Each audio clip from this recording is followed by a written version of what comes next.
waxaan galnay howlgallo amniga wax looga qabanayo. waa kusimaha taliyaha qaybta booliska ee gobolka Hiiraan gaashaanle sare Cali Cabdi Mahadalle Cali Dhuux wuxuu xilligan uu la hadlayay bahda warbaahinta isagoo faahfaahin ka bixinayay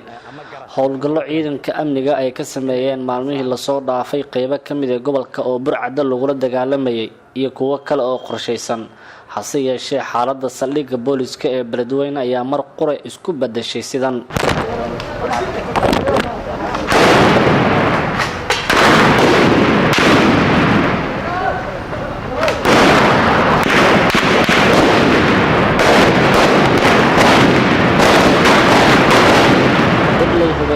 oo tira ahaan ku dhawaa ilaa iyo 3 ayaa weerar ku soo qaaday gudaha saldhigga waxaana iska caabin ay kala kulmeen ciidanka booliska ee saldhigga gudihiisa ku sugnaa weerarka markii uu soo afjarmay kadib warbaahinta waxaa la hadlay kusimaha taliyaha qaybta booliska gobolka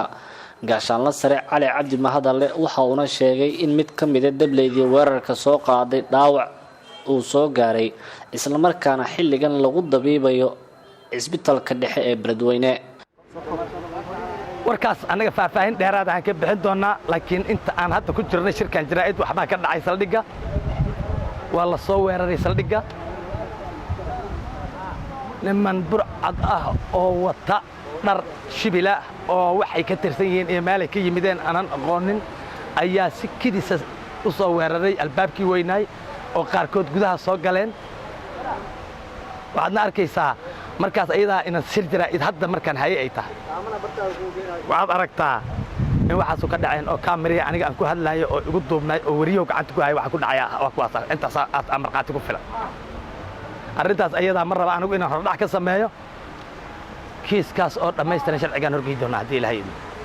waana la xisaabtami doonaa cidda falkaas gudisay iyo ciddii soo abaabishay baa la xisaabtami doonaa hadii ilaahay subhanahu wa ta'ala waxa ka saaran jira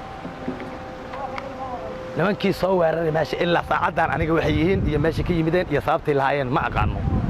adiga buu ogtiin inaan noqon way isla taagnay ciidanka booliiska ka hortagay